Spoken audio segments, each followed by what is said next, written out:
The knock on my door came at exactly 6:47 a.m.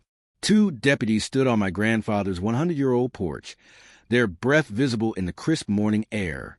"Sir, we receive a report about illegal activity at this address.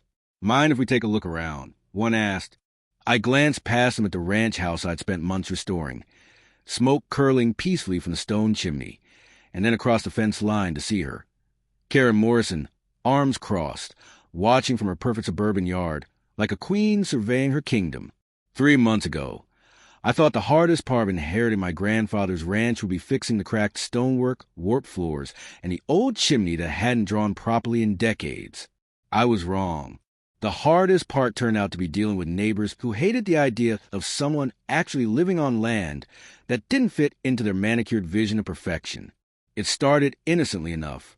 One crisp October morning, while I was hauling firewood from the woodpile, a woman in spotless white sneakers and pressed khakis picked her way up my gravel driveway. I didn't know her name yet, but everything about her screamed HOA president. "Excuse me," she said sharply, her voice dripping with practiced authority. "I'm Karen Morrison, president of the Meadowbrook Estates Homeowners Association. I need to talk to you about the smoke coming from your property. It's affecting air quality and property values." I wiped my hands on my jeans and met her eyes. "Ma'am, this land isn't part of your HOA. My family's owned this ranch since 1903. She blinked, clearly not used to hearing no. Her tone cooled further. "That may be true," she said, stressing may, "but what happens on one property affects the entire community.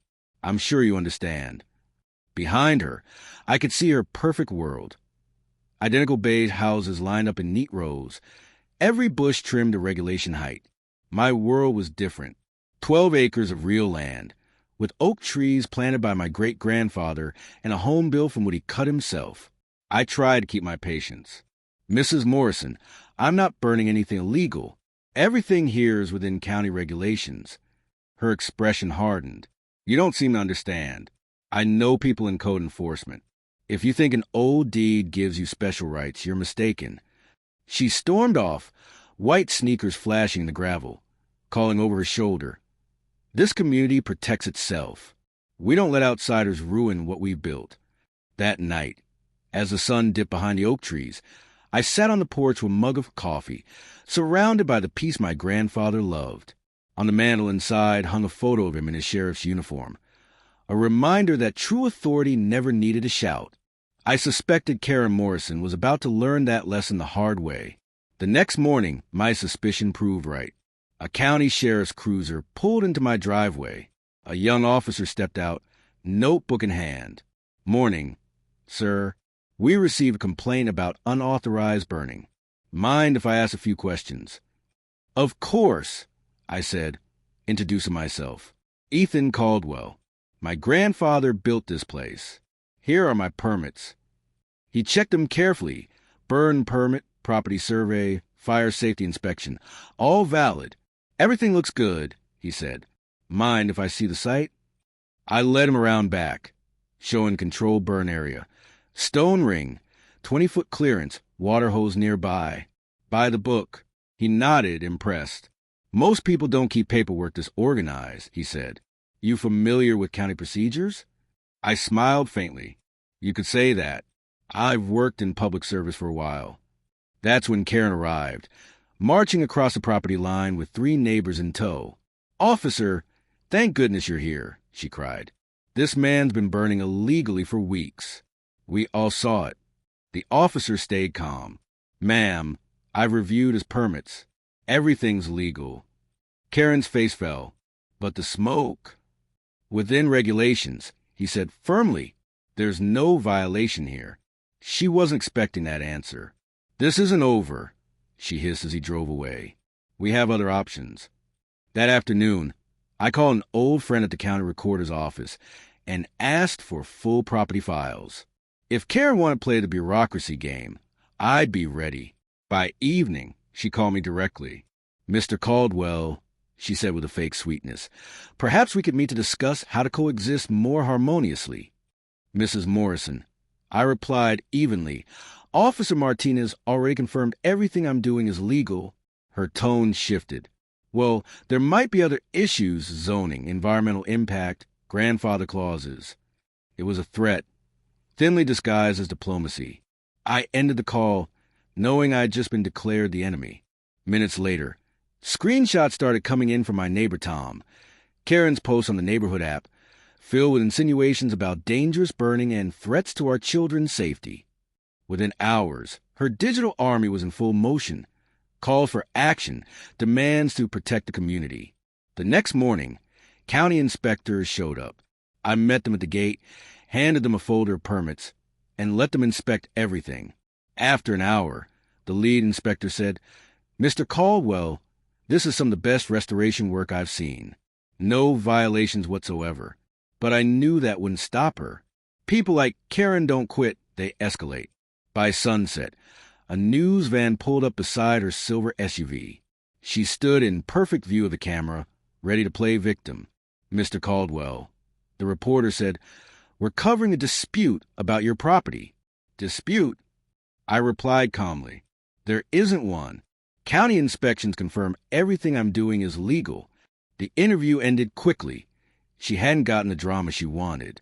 That night, my neighbor Tom arrived with a manila envelope. Inside were printed screenshots, emails, and posts, proof that Karen had gone beyond complaints. She was contacting agencies, spreading lies, even hinting I had a criminal past. Tom shook his head. "She's trying to destroy your reputation. Ethan, this isn't about smoke anymore. She wants you gone." I looked at the evidence and felt that old, cold professional calm settle in. Karen Morrison had made one fatal mistake, assuming I was just another man she could bully. She had no idea that the quiet man living on the old Caldwell Ranch had spent 15 years learning exactly how to deal with people like her. The certified letter arrived the next morning, a formal demand from the Meadowbrook Estates HOA ordering me to attend an emergency community meeting to address ongoing violations. The irony made me laugh out loud. Their bylaws had no jurisdiction over my land, yet Karen Morrison was still trying to play judge and jury. That evening, I parked my truck outside the HOA's community center. The parking lot was packed. Dozens of homeowners filed inside, clutching printed agendas, whispering like spectators before a trial. Inside, folding chairs faced a long table where Karen sat in a navy business suit, her hair perfect, her gavel ready. Behind her, a projector displayed the words, "Protecting our community." Karen called the meeting to order. "We are here to address a serious threat to our property values and quality of life," she announced dramatically. "This man," she gestured toward me, "has ignored community standards, endangered our safety, and shown open hostility toward our association." The crowd murmured approval, their faces tight with concern. When she finally gestured for me to speak, I stood calm and steady. "Thank you." I began. "I understand many of you have questions. Let's start with facts." I opened a worn leather folder and placed documents on the table: property deed from 1903, current burn permits, inspection reports, and photographs of approved restoration work. "My family has owned this ranch since before your subdivision existed. Every project has been permitted, inspected, and approved by county officials. This property is not, and has never been, part of your HOA." The crowd quieted. Karen's confidence wavered. For the first time, I saw doubt flicker in the faces of her followers. Then she snapped. "Legal technicalities don't change the fact that your actions hurt our community," she shouted. "We don't care what some bureaucrat's paperwork says. We know what's best." That outburst was her undoing. An older man raised his hand. "Mrs. Morrison," he asked cautiously, "if his land isn't our HOA and he's following the law, what authority do we actually have?" Karen froze. The silence in the room was heavy. For the first time, people began questioning the story she'd been selling them.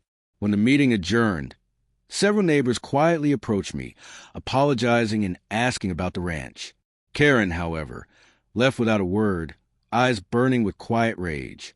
The next week, the harassment started. Anonymous calls to the sheriff's office, false noise complaints, even a fake domestic disturbance report. Each time, responding officers found nothing wrong. Officer Martinez, now familiar with my address, shook his head. 7 false reports in a week, he said. Whoever's doing this could face criminal charges. Let's make sure we have the evidence first, I said. What I didn't mention was that I've been gathering plenty of my own. Property maps, tax records, financial filings. Everything connecting the HOA's operations to suspicious county reports. What I found explained a lot. The HOA had been claiming agricultural tax exemptions on acreage they didn't own, my land. They'd been profiting from a fraudulent boundary claim for years. And my restoration threatened to expose it. Karen's crusade wasn't about smoke or community pride. It was about money. I called Detective Diana Marsh, a longtime friend in the County Fraud Division. Sarah, I said, I've got a case that smells like tax fraud disguised as an HOA dispute. She chuckled. Only you could turn a neighbor feud into a criminal investigation. Ethan, bring everything tomorrow. Quietly. The next morning, the predictable happened. Another inspector, another news van, and of course, Karen herself giving an emotional interview about environmental destruction. The inspector, a patient man named Garrett, spent 2 hours reviewing my property. When he finished, he shook my hand. Mr. Caldwell, your restoration exceeds state environmental standards. Honestly, this should be used as a training example. The news crew's excitement faded when they realized there was no scandal to film. Karen's forced smile told me she knew she'd lost again, but she wasn't done yet. A week later came her final move, a complaint to the County Planning Commission. She convinced herself that if she couldn't control me through her HOA, she'd do it through local government. By 3 p.m. that Thursday, the hearing room was filled with angry residents. Karen sat the front, surrounded by binders and color-coded charts. Commissioner, she began, we request immediate suspension of Mr. Caldwell's activities until a full review can be conducted. He's violating community standards and damaging our property values. Commissioner Reeves listened patiently before turning to me. Mr. Caldwell, your response? I stood with my single folder. Commissioner, my family has owned this land since 1903. Every activity on it is fully permitted and inspected. It predates Meadowbrook Estates by nearly 90 years. The commissioner examined my documents, nodding. Mrs. Morrison, do you have evidence of any actual violations? Karen's voice rose. Community welfare should take precedence over individual rights. No one should be exempt just because of some old piece of paper. That was the moment I'd been waiting for. I reached into my jacket and placed my badge wallet on the table, flipping it open to reveal the sheriff's star glinting under the fluorescent lights. I'm Sheriff Ethan Caldwell. I said evenly, and for the past month, I've been documenting Mrs. Morrison's harassment campaign.